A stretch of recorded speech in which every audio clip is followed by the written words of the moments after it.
आज का अपना टॉपिक है सर्कुलेटरी सिस्टम, हिंदी में कहेंगे परिसंचरण तंत्र। देखिए, सबसे पहले हम बात करते हैं कि सर्कुलेशन क्या होता है। सर्कुलेशन, देखिए सर्कुलेशन जो है, सर्कुलेशन का मतलब है हिंदी में परिसंचरण। अब हम बात ये करते हैं कि परिसंचरण जो है ये क्या होता है। देखिए, परिसंचरण का मतलब ये हुआ कि शरीर के विभिन्न ऊतकों तक आवश्यक पदार्थों का परिवहन की जो क्रिया होती है उससे अपन क्या कहते हैं, परिसंचरण तंत्र कहते हैं, उसको परिसंचरण अपन कहते हैं।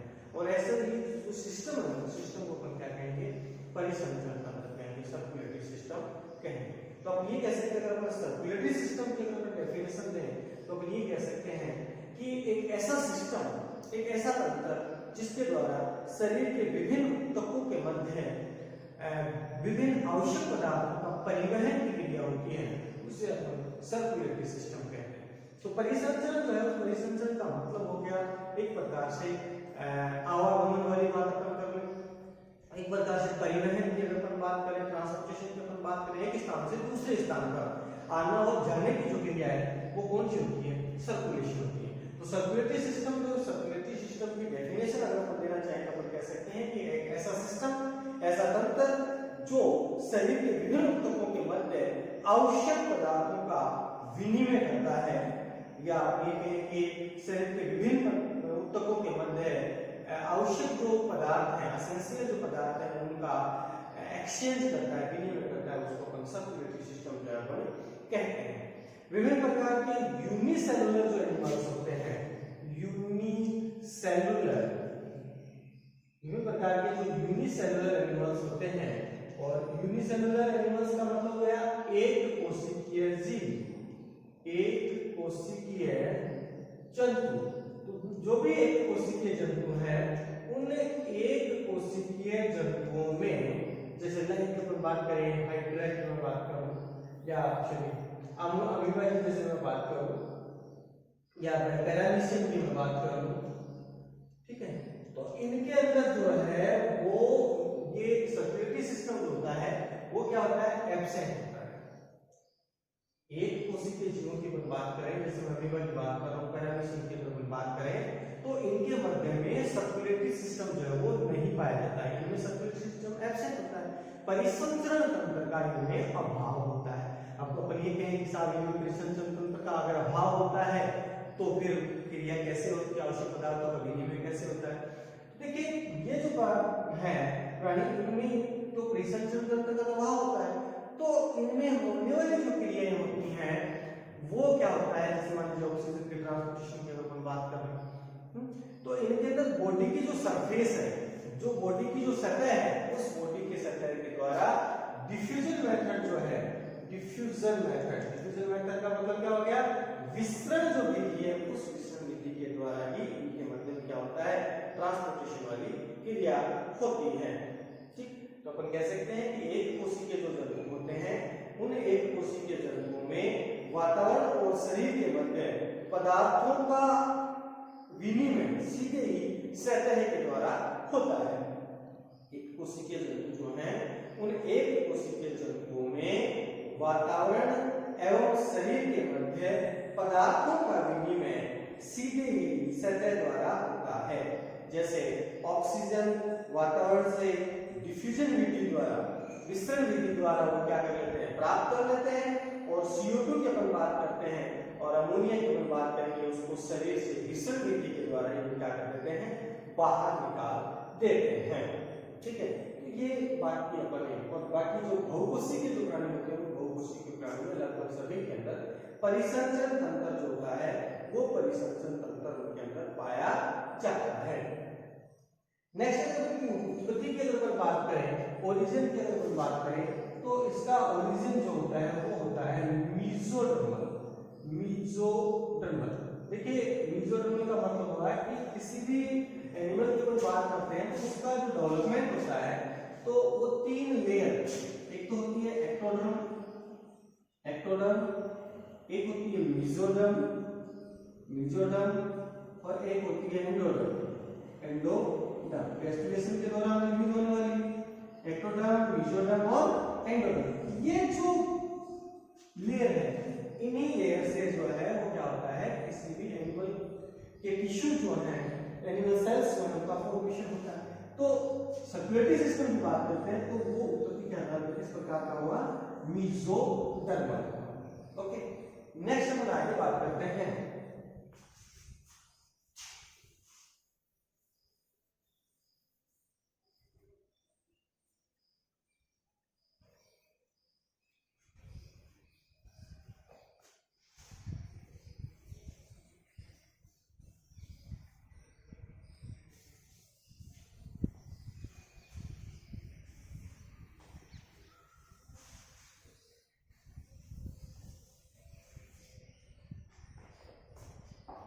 देखिए सर्कुलेटरी सिस्टम की अगर बात करें तो ये जो सर्कुलेटरी सिस्टम है ये दो प्रकार का होता है।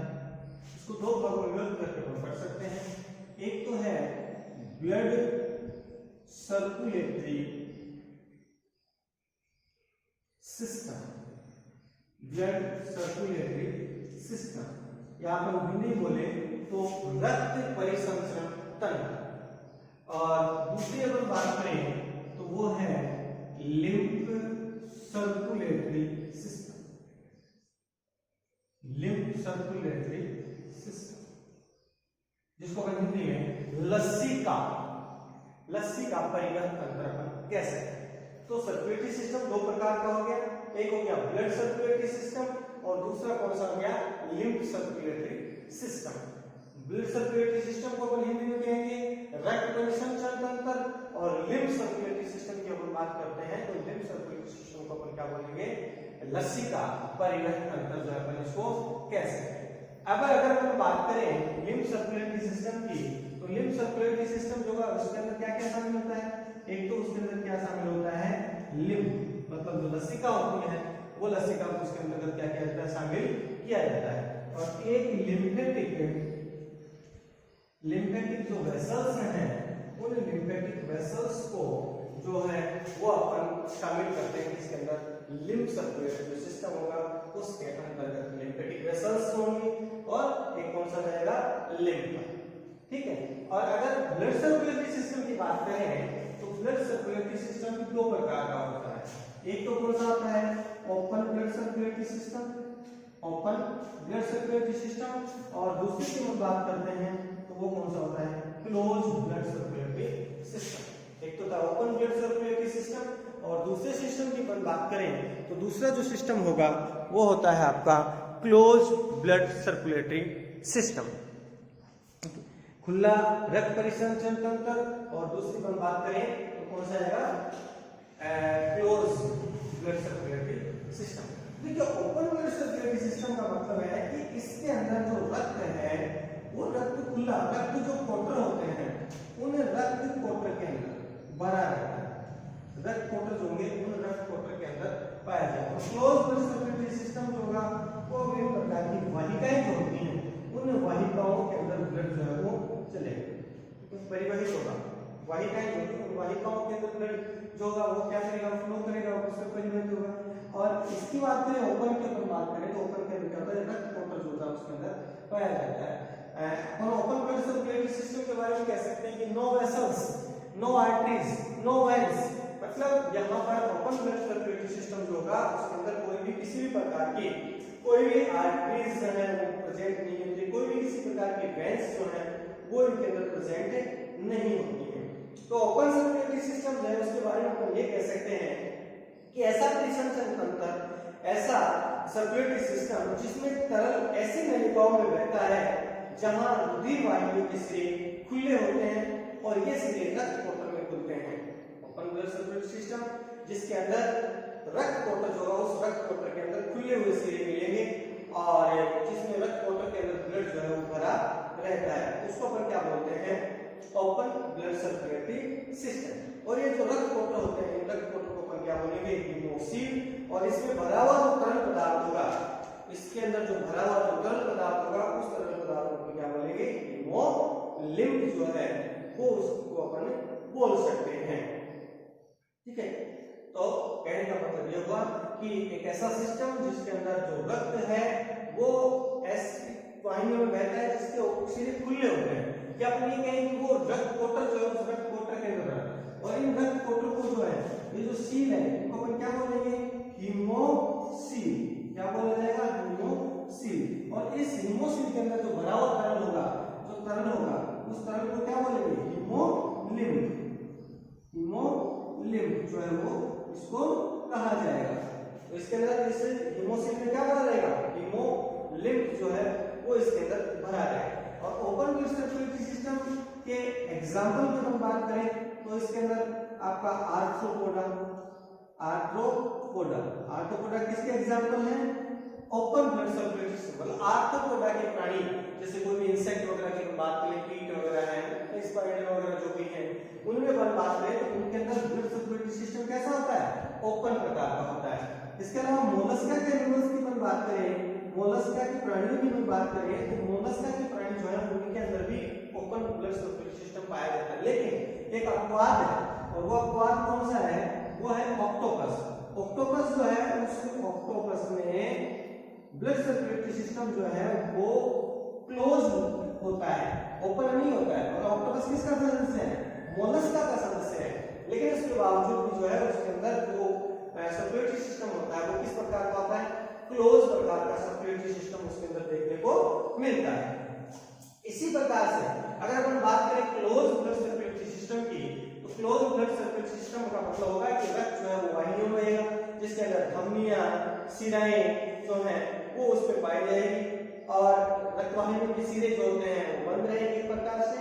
और इसमें जो तरल होता है वो तरल जो होगा वो किसमें बहेगा, वो तरल बहेगा अपन कहें तो रक्त वाहिनी में। वो तरल कौन सा होगा, उस तरल को हम क्या बोलेंगे, हीमोग्लोबिन। वो तरल कौन सा होगा, वो तरल होगा हीमोग्लोबिन। और अगर इसके एग्जांपल की मैं बात करूं तो इसका एग्जांपल आप दे सकते हो तो आर्थ्रोपोडा का एक तो ऑक्टोपस हो जाएगा, ऑक्टोपस। ऑक्टोपस के अलावा अपन कह सकते हैं एनेलिडा के एनिमल्स होंगे, वर्टिब्रेट्स जो है सारे के सारे वर्टिब्रेट्स होंगे। तो वर्टिब्रेट्स जो है उन वर्टिब्रेट्स के अंदर किस प्रकार का जो प्राणी होंगे उसके अंदर भी सर्कुलेटरी सिस्टम जो होगा वो सर्कुलेटरी सिस्टम किस प्रकार का होगा, बंद सर्कुलेटरी सिस्टम होगा। तो अपन क्लोज या बंद सर्कुलेटरी सिस्टम जो होगा उसके बारे में अपन ये कह सकते हैं कि ऐसा सिस्टम जिसके अंदर रक्त जो है वो रक्त वाहिनियों में रहता है, सिराओं में, धमनियों में जिनके सिरे बंद होते हैं, वो किस प्रकार का होता है, ब्लड सर्कुलेटरी सिस्टम होता है। और इसके अंदर जो तरल होता है उस तरल को अपन क्या कह सकते हैं, ब्लड कहेंगे। इसमें जो तरल पदार्थ होगा उस तरल को अपन क्या कहेंगे, ब्लड कहेंगे। और ब्लड जो होता है वो एक प्रकार का संरक्षण वर्णक है ना, हीमोग्लोबिन जो होता है उसके अंदर प्रोटीन मौजूद होता है। तरल को क्या कहेंगे, यहाँ पर ब्लड कह सकते हैं, रक्त जो है अपन उसको कहेंगे। ठीक है, इसके एग्जांपल की हम बात करते हैं, जैसे ऑक्टोपस अपन ने एग्जांपल ले लिया। इसके अलावा एनेलिडा के प्राणी जो होंगे वो आ जाएंगे, वर्टिब्रेट्स जो हैं वो वर्टिब्रेट्स इसके अंतर्गत देखने को अपने को मिलेंगे। ठीक है, तो ये बातें जो है वो अपन ने की है इसकी सिस्टम की। और ये जो ब्लड सर्कुलेटरी सिस्टम की अपन बात करते हैं तो ये ब्लड सर्कुलेटरी सिस्टम 3 कंपोनेंट से मिलकर बना होता है। एक होता है ब्लड, एक होता है हार्ट और एक होता है ब्लड वेसल्स। इसके बाद बात करें तो 3 कंपोनेंट्स से मिलकर बना रहेगा। एक तो कौन सा होगा, ब्लड, एक कौन सा होगा, ब्लड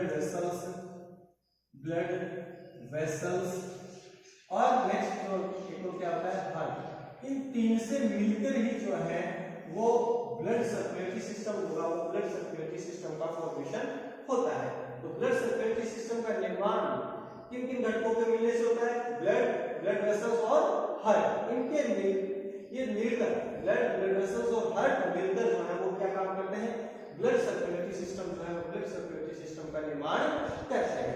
तो कहीं पूछा जाए कि साहब ब्लड सर्कुलेटरी सिस्टम का निर्माण कौन करेगा, ब्लड वेसल्स और हार्ट मिलकर जो इसका निर्माण करते हैं। देखिए, ब्लड सर्कुलेटरी सिस्टम जो होता है उसकी स्टडी करना जो है वो कहलाता है एंजियोलॉजी। अपन कहें कि study of blood circulatory system, study of blood circulatory system. study of blood circulatory system, that is called angiology. Angiology blood circulatory system जो होगा उस ब्लड सर्कुलेटरी सिस्टम के अध्ययन को क्या कहेंगे? एंजियोलॉजी कहा जाता है। ब्लड सर्कुलेटरी सिस्टम के अध्ययन को क्या कहेंगे? एंजियोलॉजी कहेंगे। और फादर ऑफ एंजियोलॉजी की अगर हम बात करें, father of angiology, father of angiology की अगर बात करें तो फादर ऑफ एंजियोलॉजी कौन है? William Harvey. विलियम हार्वे, ठीक है, विलियम हार्वे। विलियम हार्वे जो है उस विलियम हार्वे को फादर ऑफ एंजियोलॉजी कहा जाता है। एंजियोलॉजी का पितामह है, किसको कहा जाएगा? विलियम हार्वे जो है उस विलियम हार्वे को एंजियोलॉजी जो है उस एंजियोलॉजी का पिता कहा जाएगा। तो ये एक नॉर्मल बात हुई। हम बात कर रहे हैं सर्कुलेटरी सिस्टम की। सर्कुलेटरी सिस्टम जो है वो एक ऐसा सिस्टम जिसमें शरीर के विभिन्न तत्वों के मध्य आवश्यक पदार्थों की परिवहन क्रिया होती है, वो सर्कुलेटरी सिस्टम होता है। दो प्रकार का होता है, open circulatory blood circulatory system और लिम्फ सर्कुलेटरी सिस्टम।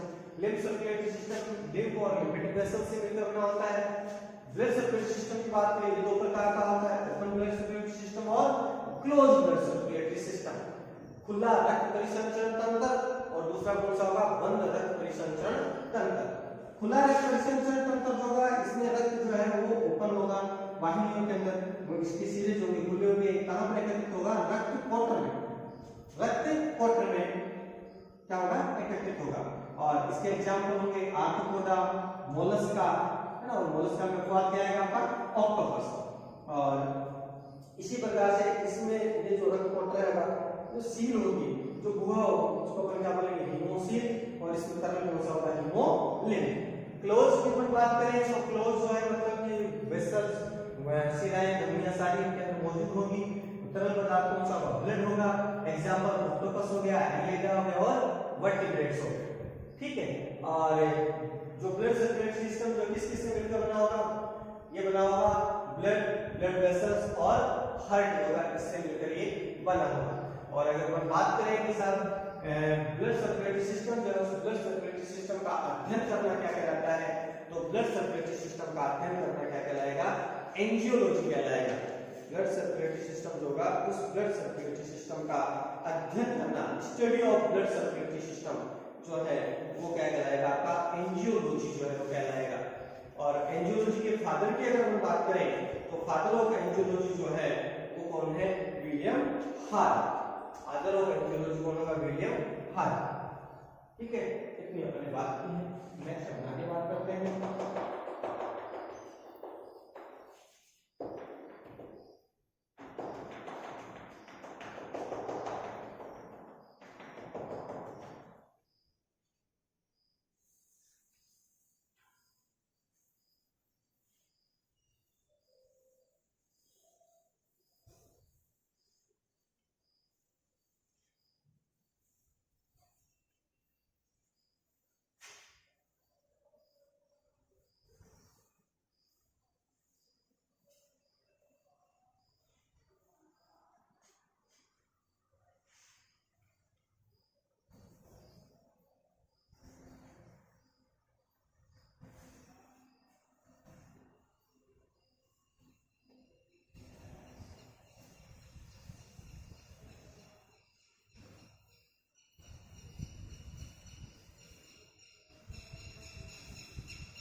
नेक्स्ट हम बात करेंगे कि मैं बता रहा था आपको कि ब्लड सर्कुलेटरी सिस्टम दो प्रकार का, ओपन ब्लड सर्कुलेटरी सिस्टम और लिम्फ ब्लड सर्कुलेटरी सिस्टम। और ब्लड सर्कुलेटरी सिस्टम दो प्रकार का, ब्लड सर्कुलेटरी सिस्टम और लिम्फ सर्कुलेटरी सिस्टम। और आपको बताया कि ब्लड सर्कुलेटरी सिस्टम मिलकर बना होगा। एक तो किससे होगा? ब्लड, एक क्या होगा? ब्लड वेसल्स और क्या होगा? हार्ट, ठीक है। अब इन तीनों की अपन चर्चा करेंगे। सबसे पहले हम चर्चा करते हैं ब्लड या जिसको अपन रक्त बोल सकते हैं, या जिसको हम रुधिर अपन कह सकते हैं। देखिए ब्लड जो है वो एक तरल संयोजी ऊतक है। क्या है? तरल संयोजी ऊतक। ब्लड जो है वो ब्लड एक प्रकार का तरल संयोजी ऊतक है। ठीक है। ब्लड विभिन्न प्रकार के आवश्यक जो पदार्थ होते हैं, अनावश्यक जो पदार्थ होते हैं, उनकी परिवहन का कार्य करता है। अगर अपन बात करें ब्लड की, तो ब्लड जो है वो क्या काम करेगा? अपनी जो बॉडी है उस बॉडी के अंदर विभिन्न प्रकार के आवश्यक और अनावश्यक जो पदार्थ होंगे उनके परिवहन का जो कार्य है वो इसके द्वारा किया जाता है। और ब्लड जो है उसमें मुख्य श्वसन वर्णक की अगर हम बात करते हैं तो मुख्य श्वसन वर्णक जो होगा वो क्या होता है? मुख्य श्वसन वर्णक होता है इसमें हीमोग्लोबिन। ब्लड जो है उस ब्लड में मुख्य श्वसन वर्णक की हम बात करेंगे तो मुख्य श्वसन वर्णक क्या होता है? हीमोग्लोबिन होता है। एक सामान्य व्यक्ति की हम बात करें तो एक सामान्य व्यक्ति में ब्लड की मात्रा कितनी होती है? लगभग 5 से 7 लीटर। एक सामान्य व्यक्ति की अगर हम बात करते हैं तो एक सामान्य व्यक्ति में लगभग 5 से 7 लीटर या 5 लीटर के लगभग जो है वो ब्लड जो पाया जाता है। और अगर हम बात करें इसमें पीएच की मैं बात करूं तो ब्लड का जो पीएच है वो होता है 7.4 और 7.4 का मतलब हो गया हल्का क्षारीय। तो ब्लड की पीएच की हम बात करें बेसिक नेचर होगी 7.4, ब्लड की पीएच क्या होगी? 7.4, 7.4 और हल्का क्षारीय जो ये होता है। और ब्लड के अध्ययन की अपन बात करें, स्टडी ऑफ ब्लड की मैं बात करूं, स्टडी ऑफ ब्लड, और स्टडी ऑफ ब्लड को कहा जाता है हीमेटोलॉजी। क्या कहा जाएगा? हीमेटोलॉजी। स्टडी ऑफ हार्ट की अपन बात करें, स्टडी ऑफ ब्लड की अपन बात करें तो ब्लड का अध्ययन करना जो क्या कहलाएगा? हीमेटोलॉजी कहलाएगा। और अगर अपन बात करें कि जो ब्लड है उसके कलर की अगर अपन बात कर रहे हैं तो रेड कलर किसके कारण? Haemoglobin, haem plus globin, haem वर्णक है और ग्लोबिन की अगर अपन बात करते हैं तो ग्लोबिन क्या है? प्रोटीन। और ब्लड के ओरिजिन की अगर मैं बात करूं तो ओरिजिन जो होगा वही किसके द्वारा होगा? मेसोडर्म के द्वारा। ओरिजिन कैसा होगा? मेसोडर्म। ओरिजिन की मैं बात करें तो ओरिजिन क्या होगा? मेसोडर्म। तो ये ब्लड जो है ब्लड की सामान्य बात अपन कर रहे हैं कि सब ब्लड एक प्रकार का तरल संयोजी ऊतक है जिसकी पीएच 7.4 होती है, हल्का क्षारीय होता है। ब्लड जो है उसका मुख्य श्वसन वर्णक हीमोग्लोबिन होता है, कलर रेड होता है। एक सामान्य व्यक्ति में ब्लड की मात्रा की हम बात की जाए तो लगभग 5 लीटर के लगभग जो है वो इसके अंदर ब्लड पाया जाता है। स्टडी ऑफ ब्लड जो है वो क्या कहलाता है? हीमेटोलॉजी कहलाएगा। और ब्लड का ओरिजिन की अपन बात करें तो वो कैसा होगा? मेसोडर्मल होगा। मेसोडर्म जो होगा मेसोडर्म से इसका ओरिजिन होता है। अब हम बात करेंगे रक्त जो है जो ब्लड की हम बात करेंगे तो ब्लड के दो भाग, एक तो क्या होता है? प्लाज्मा होता है और दूसरे क्या होते हैं? ब्लड कार्पस होंगे, रक्त कणिकाएं जो है वो पाई जाएंगी। ठीक है। एक तो क्या होगा? प्लाज्मा, और प्लाज्मा जो होगा प्लाज्मा की बात करें दूसरी अगर हम बात करते हैं तो वो कौन सी हो जाएगी? ब्लड कार्पस हो जाएगी। दो चीज से मिलकर बना होगा। एक तो क्या होगा? प्लाज्मा जो कि लगभग 55% जो है वो प्लाज्मा होता है और दूसरी की मैं बात करूं तो वो होता है ब्लड कार्पस। इनसे मिलकर जो है वो क्या होता है? रक्त का जो निर्माण होता है। तो रक्त के दो भाग होते हैं। नेक्स्ट बात करते हैं आगे।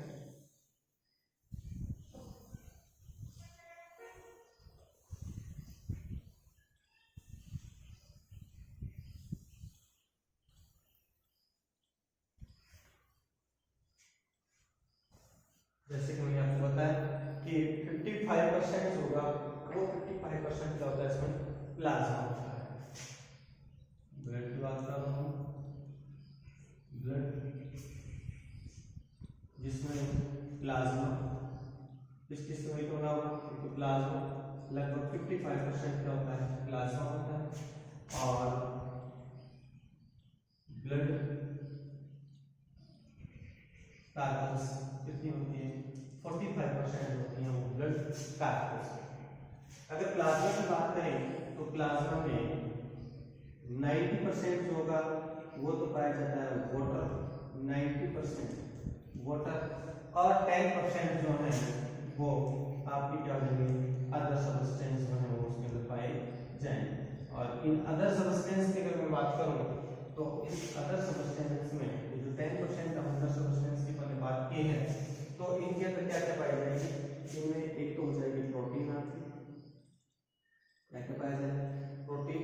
इसके अलावा इनऑर्गेनिक सब्सटेंस हो जाएगी, इनऑर्गेनिक मैटर की हम बात करें, और दूसरा क्या हो जाएगा, ऑर्गेनिक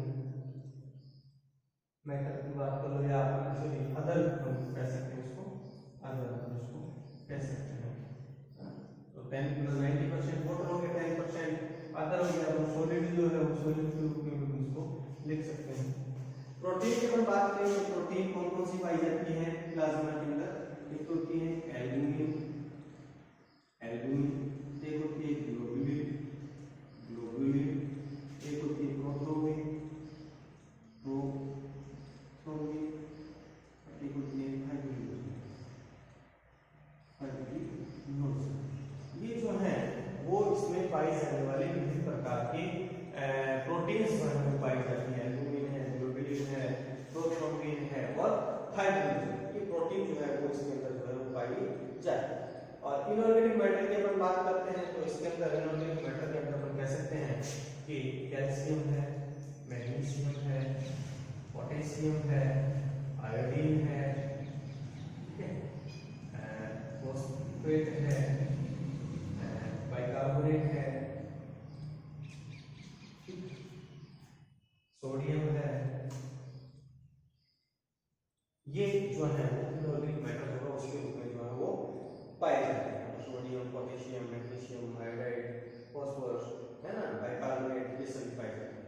और अगर अदर की मैं बात करूं तो अदर में आप कह सकते हो urea, vitamins, vitamins, amino acid, इसके अलावा ड्रग्स, ठीक है, इसके अलावा हार्मोन्स, हार्मोन्स, ठीक है, ये जो है उसके अंदर क्या होते हैं, प्रेजेंट है। इसके अलावा ग्लूकोज, एंजाइम, अमोनिया, ये भी हम बता सकते हैं, ग्लूकोज, ग्लूकोज, अमोनिया, एंजाइम, ये सभी जो है वो क्या होते हैं इसके अंदर मौजूद होते हैं। ठीक है, तो बात ये हमारी कि प्लाज्मा, प्लाज्मा के अंदर क्या होगा, 90% वाटर मौजूद होता है, 10% अदर सॉलिड जो हम बोल सकते हैं। तो ये जो 10% है इसमें क्या क्या पाया जाएगा, जो प्रोटीन पाया जाए, प्रोटीन में एल्बुमिन, ग्लोबुलिन, प्रोथ्रोम्बिन और फाइब्रिनोजन। देखिए एल्बुमिन जो होता है वो क्या करता है, रक्त में कोलेडल दाब उत्पन्न करता है, या प्राशन दाब की बात करते हैं तो प्राशन दाब उत्पन्न करने का काम जो किसका होता है, एल्बुमिन का होता है। ग्लोबुलिन की हम बात करते हैं तो ग्लोबुलिन क्या काम करता है, ग्लोबुलिन एंटीबॉडी का फॉर्मेशन का काम करता है। और अगर अपन बात करें फाइब्रिनोजन और प्रोथ्रोम्बिनेज की, तो फाइब्रिनोजन और प्रोथ्रोम्बिनेज दोनों जो होते हैं वो क्या काम करते हैं, रक्त का थक्का जन्म में सहायता करते हैं। ग्लोबुलिन तीन प्रकार की होती है, अल्फा, बीटा और गामा, जिसमें बीटा ग्लोबुलिन जो होती है वो क्या काम करती है, एंटीबॉडी का फॉर्मेशन करती है, और ये बीटा जो ग्लोबुलिन होगी वो क्या करेंगे, एंटीबॉडी का निर्माण करेंगे। इसके अलावा इनऑर्गेनिक की मैटर की बात करते हैं तो जिसके अंदर calcium, magnesium, potassium, iodide, phosphorus, bicarbonate, sodium मौजूद होगा। अदर की बात करेंगे तो इसमें urea, vitamin, amino acid, drugs, hormones, ammonia, glucose, enzymes, ये सभी जो है वो इसके अंदर क्या होंगे, मौजूद होंगे।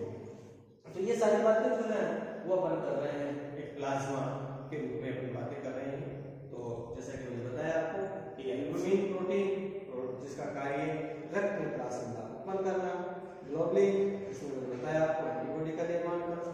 ग्लोबुलिन भी तीन प्रकार की होती है, ये चर्चा हमने की है, अल्फा है, बीटा है, गामा है, और जिसमें बीटा एंटीबॉडी का निर्माण करती है, और प्रोथ्रोम्बिन और थ्रोम्बिन इसके अंदर सहायक होते हैं, ब्लड क्लॉटिंग होगा उस ब्लड क्लॉटिंग के अंदर सहायक होते हैं। ठीक, और नेक्स्ट बच गया इसके अंदर क्या, ब्लड कार्पल्स। तो ब्लड कार्पल्स भी 3 प्रकार की होती हैं, एक तो होगी आरबीसी, एक होगी डब्ल्यूबीसी, और एक नाम से होती है प्लेटलेट्स। आरबीसी, डब्ल्यूबीसी और प्लेटलेट्स। तो ब्लड कार्पल्स होगी, वो ब्लड कार्पल्स 3 प्रकार की होगी आपकी, आरबीसी होगी, डब्ल्यूबीसी होगी, और कौन सी होगी, प्लेटलेट्स। अब अपन बात करेंगे ब्लड कार्पल्स की। तो सबसे पहले हम बात करते हैं आरबीसी। देखिए आरबीसी की जब हम बात करें तो अपन कह सकते हैं आरबीसी जो है वो आरबीसी की आकृति की मैं बात करूं तो आकृति बाइकॉन्केव होती है। तो मैं साफ कर देता हूं उसको।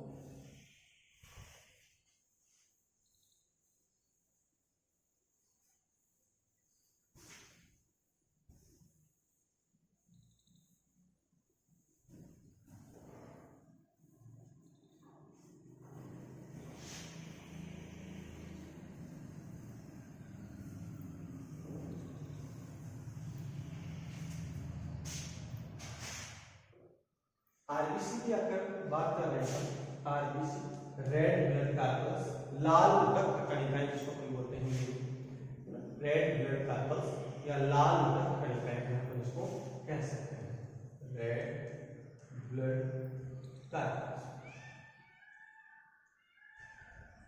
इसको आप क्या कह सकते हो, लाल रक्त कणिकाएं जो अपन कह सकते हैं। देखिए इसकी आकृति की अगर मैं बात करूं, शेप की मैं बात करूं, तो इसकी आकृति जो होती है वो बाइकॉन्केव, उभयोतल जिसको ऐसी आकृति होती है, साइड से होती है वो खुली हुई, बीच में से क्या होती है, चपटी होती है, तो बाइकॉन्केव होती है, उभयोतल जिसको हम बोल सकते हैं। और ये जो है वो केंद्रक विहीन होती है, आरबीसी जो है वो आरबीसी कैसी होती है, केंद्रक विहीन होती है। लेकिन ऊंट और लामा जो है, ऊंट व लामा, ऊंट और क्या है, लामा, ऊंट व लामा की आरबीसी में केंद्रक पाया जाता है, सामान्यतः आरबीसी जो है उस आरबीसी में केंद्रक नहीं पाया जाता है, केंद्रक विहीन होती है। लेकिन ऊंट और लामा वाद है जिसके अंदर केंद्रक जो है वो केंद्रक पाया जाता है। अगर आरबीसी के जीवन काल की बात करूं तो आरबीसी का जो जीवन काल है वो होता है 120 दिन का, 120 दिन का जीवन काल होता है। और सर्वाधिक बात करें तो कुत्ते में जीवन काल, कुत्ते में जीवन काल होता है, सर्वाधिक की बात करें कितना होता है, 124 दिन। कुत्ते की बात करें तो कुत्ते के अंदर जो जीवन काल होगा वो जीवन काल कितना होता है, 124 दिन जो है वो होता है। इसके अलावा अगर अपन आगे बात करें कि सर आरबीसी जो है वो उसका निर्माण जो है वो क्या कहलाता है, तो आरबीसी का निर्माण जो है वो हीमोपोइसिस कहलाता है ना। आरबीसी का निर्माण होगा, आरबीसी का निर्माण, आरबीसी का निर्माण, formation of RBC, formation of RBC क्या कहलाएगा, हीमोपोइसिस, हीमोपोइसिस, हीमोपोइसिस। आरबीसी का जो निर्माण होगा तो आरबीसी का निर्माण क्या कहलाएगा, हीमोपोइसिस जो वो कहलाएगा। आरबीसी का निर्माण होता कहाँ है, तो देखिए आरबीसी का निर्माण की अपन बात करें, निर्माण की अपन बात करें तो भ्रूणावस्था में तो इसका निर्माण जो है वो कहाँ होता है, स्प्लीन में होता है, प्लीहा में होता है। और एक वयस्क की अगर अपन बात करें तो वयस्क में आरबीसी का जो निर्माण होता है वो कहाँ होगा, वयस्क में आरबीसी का निर्माण जो है वो बोन में होगा, अस्थि मज्जा की अपन बात करें तो अस्थि मज्जा जो है उस अस्थि मज्जा में आरबीसी का निर्माण होता है। वयस्क की बात करें वयस्क में बोन मैरो में, और भ्रूणावस्था की बात करें तो उसमें होता है स्प्लीन होगा, उसमें होगा। ठीक है, एक सामान्य वयस्क मनुष्य की अपन बात करें तो पुरुष के अंदर लगभग कितनी आरबीसी होनी चाहिए, तो पुरुष के अंदर इसकी वैल्यू होनी चाहिए, मेल के अंदर इसकी वैल्यू होनी चाहिए लगभग 50 से 55 लाख प्रति घन मील, बात करते हैं तो पुरुष के अंदर लगभग 50 से 55 लाख घन मिली होना चाहिए, और एक फीमेल की अगर अपन बात करें, महिलाओं की अपन बात करें तो उसमें लगभग कितनी होनी चाहिए, 45 लाख, लगभग 45 लाख पर घन मील, लगभग 45 लाख पर घन मील। पुरुष की बात करते हैं तो पुरुषों के अंदर कितनी संख्या होनी चाहिए, 50 से 55 लाख। सामान्य पुरुष की बात करते हैं और सामान्य महिला की बात करते हैं तो उसमें 45 लाख पर घन मील जो है वो होती है। और इसको मापने के लिए अगर यंत्र की अगर हम बात करें तो वो होता है हीमोसाइटोमीटर। अगर इसके उपकरण की मैं बात करूं, मापने का उपकरण, मापने का उपकरण, तो उसको मापने का उपकरण जो है वो कौन सा होगा, हीमोसाइटोमीटर, हीमोसाइटोमीटर, हीमोसाइटोमीटर। तो आरबीसी जो है उस आरबीसी को मापने का उपकरण जो होगा वो कौन सा होता है, हीमोसाइटोमीटर। अगर हम बात करें सबसे बड़ी आरबीसी की, सबसे बड़ी आरबीसी, तो देखिए सबसे बड़ी जो आरबीसी है वो होती है एम्फियुमा, कोंगोइल जो है, कोंगोइल। और सबसे छोटी आरबीसी की हम बात करते हैं, सबसे छोटी आरबीसी, सबसे छोटी आरबीसी जो है वो है मस्क डियर, मस्क डियर। और मस्क डियर को हिंदी में कहते हैं कस्तूरी मृग, कस्तूरी मृग जो है उस कस्तूरी मृग के अंदर सबसे छोटी आरबीसी पाई जाती है। सबसे बड़ी आरबीसी किसमें होती है, एम्फियुमा। सबसे छोटी आरबीसी की बात करें किसमें होती है, मस्क डियर में या कस्तूरी मृग।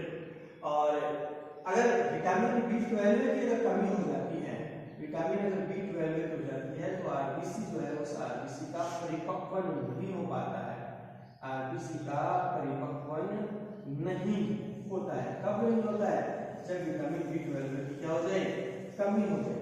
ऐसी स्थिति जो है उसके अंदर एनीमिया जो है, उस एनीमिया वाली स्थिति जो है वो देखने को मिल सकती है। तो आरबीसी के परिपक्वन के लिए किसकी आवश्यकता होती है, आरबीसी के परिपक्वन के लिए आवश्यकता किसकी होगी, विटामिन B12, विटामिन B12 अगर मौजूद है तो आरबीसी का परिपक्वन हो जाए। नेक्स्ट हम बात करेंगे आरबीसी जो है उस आरबीसी को अगर अति शांत मीडियम में डाला जाता है तो आरबीसी सिकुड़ जाती है। और इस घटना को क्रिंसेंट कहा जाता है। इस घटना को क्रिंसेंट जो है वो क्रिंसेंट अपन इसको कह सकते हैं। और अगर आरबीसी को शुद्ध जल के अंदर डाला जाए तो वो फट जाता है, ठीक है, शुद्ध जल में जब वो फट जाती है जिसको हीमोलाइसिस कहते हैं, हीमोलाइसिस। अगर आरबीसी को अति शांत मीडियम में डालेंगे तो वो सिकुड़ जाती है, इसको क्रिंसेंट कहा जाता है। और अगर उसको शुद्ध जल में डाला जाए तो वो फट जाती है, जिसको हीमोलाइसिस अपन कह सकते हैं, ठीक है। और आरबीसी जो है उस आरबीसी की कमी से एक रोग होता है जिसको अपन एनीमिया बोलते हैं, और अधिकता से भी रोग होता है जिसको पॉलीसाइक्लिन जो अपन कहते हैं। कमी से रोग कौन सा होगा, कमी से, आरबीसी की कमी से क्या होगा, एनीमिया, एनीमिया, कमी से क्या होगा, एनीमिया। और अगर इसकी अधिकता हो जाए, कि कमी भी और अधिकता दोनों ही खतरनाक, और अधिकता से कौन सा हो जाएगा, पॉलीसाइक्लिन, पॉलीसाइक्लिन डिजीज जो है वो हो जाए, ठीक है। ये बातें, ये जो चर्चा अपन ने की है वो सारी चर्चाएं जो है वो अपने आरबीसी से संबंधित की हैं, ठीक। तो आरबीसी जिसको अपन रेड ब्लड कार्पल्स कह रहे हैं, आरबीसी का निर्माण जो है वो भ्रूण अवस्था में स्प्लीन में और वयस्क अवस्था में बोन मैरो में होता है, या अपन कहें तो अस्थि मज्जा में होता है। आरबीसी की आकृति बाइकॉन्केव होती है, जिसको उभयोतल अपन कह सकते हैं। किनारों पर से जो है वो फूली होती है, बीच में से चपटी होती है। आरबीसी जो है वो केंद्रक विहीन होती है, लेकिन ऊंट और लामा की आरबीसी में केंद्रक जो है वो पाया जाता है। आरबीसी के जीवन काल की बात करें तो आरबीसी का जीवन काल 120 दिन होता है, कुत्ते में जीवन काल 124 दिन का होता है। आरबीसी का निर्माण हीमोपोएसिस कहलाता है। और आरबीसी जो है वो एक व्यस्क मनुष्य की अपन बात करते हैं तो व्यस्क प्राणी के अंदर मनुष्य की बात करें या अपन कहें कि एक मेल कैंडिडेट की बात करें तो वहां पर आरबीसी जो है कितनी होनी चाहिए 50-55 लाख पर घन मीमी, 50-55 लाख पर घन मीमी जो है वो होनी चाहिए। ठीक है, और अगर फीमेल की बात करें तो उसमें क्या होना चाहिए 45 लाख पर घन मीमी होना चाहिए। सबसे बड़ी आरबीसी की बात करें तो वो एम्फिनोमा की है, और सबसे छोटी आरबीसी की बात करें तो वो किसकी है, मस्क की है, मतलब कस्तूरी मृग की है। और आरबीसी जो है उस आरबीसी की कमी से एनीमिया रोग हो जाता है, और आरबीसी की अधिकता से पॉलीसाइथेमिया डिजीज जो है वो पॉलीसाइथेमिया डिजीज आरबीसी की अधिकता से हो सकती है। और आरबीसी की अगर हम बात करते हैं तो आरबीसी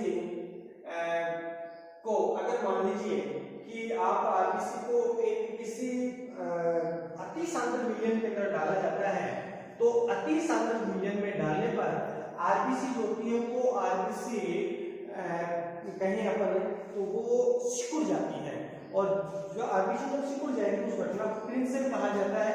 और जब आरबीसी जो है उसको अगर अपन ने शुद्ध जल के अंदर डाल दिया है, वाटर के अंदर अपन ने डाल दिया है, तो शुद्ध जल में डालने पर आरबीसी जो है वो क्या हो जाती है, फट जाती है, और वो फटने की जो घटना होती है उसको क्या कहा जाता है, हीमोलाइसिस अपन कह सकते हैं।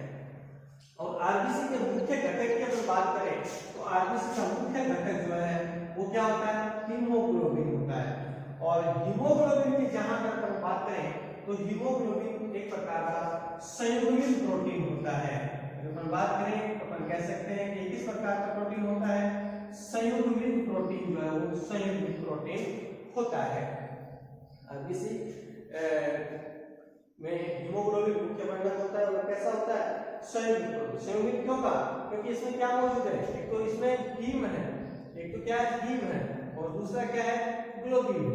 एक तो क्या है इसमें हीम है और दूसरा क्या है ग्लोबिन है, तो इसलिए ये कैसा हो गया, हीमोग्लोबिन हो गया। और अगर हम बात करें कि आरबीसी जो है उस आरबीसी का परिपक्वन जो है वो विटामिन B12 की उपस्थिति में होता है। अगर विटामिन B12 की एब्सेंस है, विटामिन B12 की अगर कमी है तो क्या होगा, तो अपन कह सकते हैं कि इसका आरबीसी का परिपक्वन जो है वो नहीं हो पाएगा। ठीक है, ये जो चर्चाएं अपन ने की है वो आरबीसी की है, या अपन कहें कि लाल रक्त कणिकाएं जो लाल रक्त कणिकाओं की अपन बातें यहाँ पर ठीक है। ठीक है, ये तो इतनी बात है। इसके बाद के अंदर जो है वो आपका नेक्स्ट ब्लड कार्पस, और नेक्स्ट ब्लड कार्पस कौन सी आ जाएगी आपकी WBC। आरबीसी को आपने कहा था हीमोसाइटोमीटर, और हीमोमीटर भी होता है, एक तो हो गया हीमोसाइटोमीटर। हीमोसाइटोमीटर से तो आरबीसी को मापा जाता है, और एक आरबीसी और WBC दोनों को मापने का यंत्र है क्या, हीमोसाइटोमीटर। और अगर अपन बात करें किसकी पल्स मापने की तो वो हीमोमीटर होता है ना। प्लस किससे मापी जाती है, हीमोमीटर से। और आरबीसी WBC की अपन बात करें तो आरबीसी और WBC मापने का जो यंत्र होता है उसको अपन क्या बोलते हैं, हीमोसाइटोमीटर जो है अपन कहते हैं। और आरबीसी की जैसे हमने बात बताई कि लगभग 50 से 55 लाख आरबीसी होती है, और WBC की लगभग रेंज 6 से 10 हजार होती है। इसलिए आरबीसी और WBC के रेशियो की बात करें, आरबीसी अनुपात WBC की रेशियो की बात करें तो आरबीसी और WBC का रेशियो लगभग होता है 600:1, 600:1। ठीक है, तो ये इनका अनुपात होता है। और आरबीसी जो है वो आवश्यकता होती है शोषण है ना, उसके रेस्पिरेशन की क्रियाएं होती हैं, उन सब के लिए। उसके बाद में जो है वो आएगी आपकी कौन सी, WBC। और जैसे इसको अपन ने कहा लाल रक्त कणिका है, वैसे WBC की अपन बात करेंगे तो WBC को अपन क्या कहेंगे, व्हाइट ब्लड कार्पस, मतलब श्वेत रुधिर कणिका। हिंदी में बोले तो अपन कह सकते हैं श्वेत रुधिर कणिका। देखिए श्वेत रुधिर कणिकाओं की बात अपन करेंगे WBC की, तो इसका जो निर्माण होता है वो भी कहां पर होता है, वो ही बोन में, बोन मेरो। और बोन मेरो को क्या बोलते हैं, हिंदी में अस्थि मज्जा। WBC की हम बात करते हैं तो WBC जो है उस WBC का निर्माण किसमें होगा, अस्थि मज्जा में होगा, बोन मेरो में होता है। जैसा कि आपको पता है कि RBC जो है वो केंद्रक विहीन होती है, जबकि अगर अपन WBC की बात करते हैं तो WBC जो है वो कैसी होती है, केंद्रक युक्त होती है। और RBC की अपेक्षा WBC जो होती है वो WBC क्या होती है, बड़ी होती है। RBC की अपेक्षा WBC बड़ी होती है, लेकिन संख्या में क्या होती है, कम होती है। और WBC जो होती है वो अनियमित आकार की होती है। अनियमित आकार मतलब परिवर्तनशील आकार होता है। मतलब अपन कहें कि ये अपना आकार जो है उसको क्या करती रहती हैं, परिवर्तित कर लेती हैं। अपने आकार को ये क्या कर लेती हैं, चेंज जो है वो करती रहती हैं। तो WBC जो है वो WBC कैसी होती है, परिवर्तनशील जो है वो होती है। और अगर इसकी बात करें एक सामान्य मनुष्य की बात करें तो जिसमें RBC लगभग कितनी होती है, 6000 से 10000 प्रति घन मिमी तक इसकी होती है वैल्यू। कितनी होती है WBC की, 6000 से लेकर 10000 तक जो है वो 6000 से 10000 वही प्रति घन मिमी तक जो है उसकी वैल्यू पाई जाती है। ये भी बहुत दो प्रकार की होती हैं, एक तो ग्रेनुलर होती है, एक ग्रेनुलर होती है। इन सभी की जो चर्चा अपन करेंगे WBC की। ये तो अपनी बात किसकी की है, RBC। तो ये RBC अपना कंप्लीट हुआ, उसके बाद अपन WBC की बात करेंगे और उसके बाद फिर अपन किसकी बात करेंगे, प्लेटलेट्स। एक प्रकार का आपको बताइए मैंने आपको RBC, WBC और प्लेटलेट्स, ठीक है। ये जो चर्चा की है वो किसकी की है अपने, RBC। और दोबारा बताता हूँ RBC के बारे में। RBC का full form red blood cartels, या अपन ये कहें लाल रक्त कणिकाएं। RBC का निर्माण जो होगा वो देखिए अलग अलग प्रावस्था में होगा। भ्रूणावस्था में स्प्लीन में होता है, भ्रूणावस्था में लीवर में भी होता है, और वयस्क अवस्था में RBC का जो निर्माण होगा वो कहाँ होता है, बोन मेरो में होता है। RBC की आकृति बाइकोनकेव होती है, मतलब उभयोतल होती है। RBC केंद्रक विहीन होती है, लेकिन ऊंट और लामा की जो RBC है उसमें केंद्रक पाया जाता है। मनुष्य में RBC का जीवन काल जो है वो 120 दिन का होता है। ये जो जीवन काल हमने यहाँ पर मैंने लिखा है ये किसमें है जीवन काल, ये जीवन काल है मनुष्य, इसमें है मनुष्य, ठीक है। मनुष्य में RBC का जो जीवन काल है वो कितना होता है, 120 दिन का होता है। और अगर बात करें कुत्ते की अपन बात करें तो जीवन काल जो है वो कितना होता है, 124 दिन का होता है। RBC का निर्माण जो है वो हीमोपोइसिस कहलाता है। RBC को मापने का जो उपकरण होता है उसको हीमोसाइटोमीटर कहते हैं। सबसे बड़ी RBC एम्फिमा में पाई जाती है। सबसे छोटी RBC की बात करें तो मस्क डियर में पाई जाती है। RBC की कमी से एनीमिया रोग हो जाता है, और RBC की अधिकता से पॉलीसाइथेमिया जो रोग है वो हो जाते हैं। एक सामान्य पुरुष की बात करें तो उसमें 50 से 55 लाख पर घन मिमी RBC होनी चाहिए, और फीमेल की बात करें तो फीमेल में लगभग 45 लाख पर घन मिमी RBC जो है वो होनी चाहिए। RBC में मेन घटक हीमोग्लोबिन संयुग्मित प्रोटीन क्यों कहा, क्योंकि हीम और ग्लोबिन इसमें पाया जाता है। अगर RBC को अति सांद्र विलयन में डाला जाए तो RBC सिकुड़ जाती है, और ये जो सिकुड़ने की जो घटना है उसको क्रिंसेन कहा जाता है। और अगर RBC को शुद्ध जल में डाला जाता है तो RBC फट जाती है, जिसको अपन हीमोलाइसिस जो है वो कह सकते हैं। और अगर बात करें RBC के परिपक्वन की तो देखिए RBC के परिपक्वन में विटामिन B12 जो है उस विटामिन B12 की महत्वपूर्ण भूमिका जो है वो होती है। लेकिन अगर मान लीजिए कि विटामिन B12 जो है उस B12 की अगर कमी होती है तो RBC का परिपक्वन नहीं हो पाएगा, RBC का मैच्योरेशन जो है वो नहीं होगा, ठीक है। ये सारी चर्चाएं जो है किसकी की है, आरबीसी की हमने बातें की है। डब्ल्यूबीसी और प्लेटलेट्स और जो बात करेंगे अपन अपनी नेक्स्ट क्लास। ओके।